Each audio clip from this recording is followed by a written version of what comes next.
네, 다음은 우리 사회 청년층과 노년층의 서글픈 경제 현실에 관한 말씀을 좀 드리겠습니다. 첫 번째로 우리 사회의 아르바이트 직장에 몰려드는 젊은 층 중에서 이 재학생보다 졸업생이 훨씬 많다. 졸업생의 비율이 62.2%라는 겁니다. 이 말은 무슨 말이냐? 10명 중에 6명, 즉 아르바이트 시장에 몰려드는 젊은 사람들의 6명, 10명 중에 6명이 학교를 졸업한 사람이 아르바이트를 하려고 온다는 겁니다. 이것은 무슨 말이냐? 결국은 졸업을 하고도 제대로 된 정규직에도 자리를 잡지 못하고 비정규직에조차도 자리를 잡지 못한 채 임시직에 몰려들어서 그때그때 이 노동을 팔아서 일을 하고 약간의 돈을 벌기 위한 그런 어떤 젊은 층들이 이렇게 많다는 겁니다. 그러면 졸업을 한 이 대학생들이 제대로 된 직장을 가지지 못한 채 정규직과 비정규직조차도 되지 못한 채 아르바이트로 몰려서 이렇게 일을 하는데 이것도 나중에 취업 인구로서 잡히게 될 겁니다. 그래서 이런 인구들까지 다 잡혀서 대한민국의 실업률이 4%다, 5%다, 6%다 이렇게 이야기가 되는 겁니다. 그래서 이런 직장들을 과연 이 직장이라고 할 수 있을 것인가? 여러 가지 통계에 보면 졸업 이내 3년 안에 제대로 된 직장을 자리 잡지 못하면 그 사람은 평생 이 제대로 된 직장에 취직하지 못한다라는 통계들이 지금 나타나고 있는데요. 이 졸업생들이 아르바이트 시장에 뛰어드는 이런 풍토가 과연 취업률이 올라갔다고 좋아할 만한 현상인가? 굉장히 저는 우려되는 현상이라고 보고요. 이런 청년층들은 결국은 평생을 아르바이트나 파견근로, 임시근로에 매몰되면서 저임금 근로자로 살아갈 가능성이 높습니다.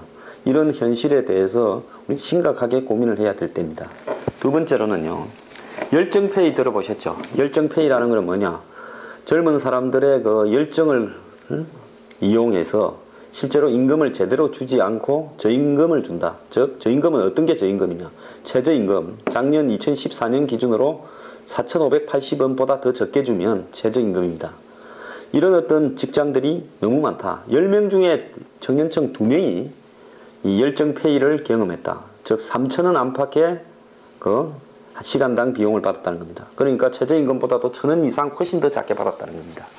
원래 열정페이라는 것은 어떤 분야에 적용되는가 하면 중세 길드 시대에 즉 마이스터, 사부가 도제, 일을 배우려고 하는 그런 어떤 견습생들을 자기 직장에 불러와서 이 몇십 년씩 가르치면서 그 사람이 그 일을 배워서 나중에는 성계를 해가지고 또 이 사부가 되는 이런 형태의 직장에 있어서 열정페이가 가능했던 거죠.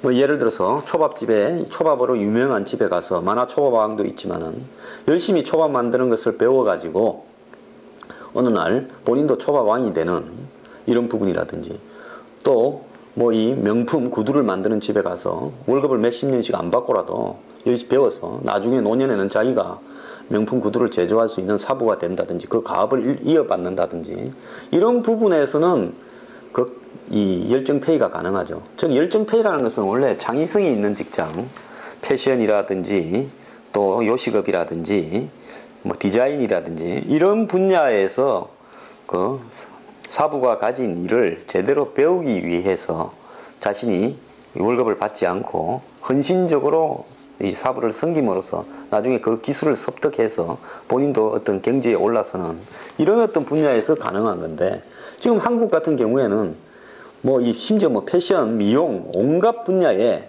열정페이라는 명목으로 심지어 사무직 분야도 있습니다. 회사 같은 경우에도 인턴이라는 이런 부분으로 젊은 층들을 끌어들여 가지고 단기적으로 썩어버리고 하는 부분들이 빈번하고요.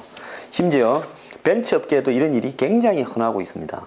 이런 식으로 젊은 사람들을 소모품으로 마치 뭔가를 갖다가 정규직으로 취업할 수 있을 것처럼 기대를 부풀어 올려주고 나중에는 썩어버리면서 소모적으로 이용하는 이런 풍토 정말로 근절돼야 되고요. 앞으로 최저임금 미만의 열정페이는 노동법 위반으로 단속을 할 수 있는 정부의 시책 변화가 있어야 될 거로 보고 있습니다.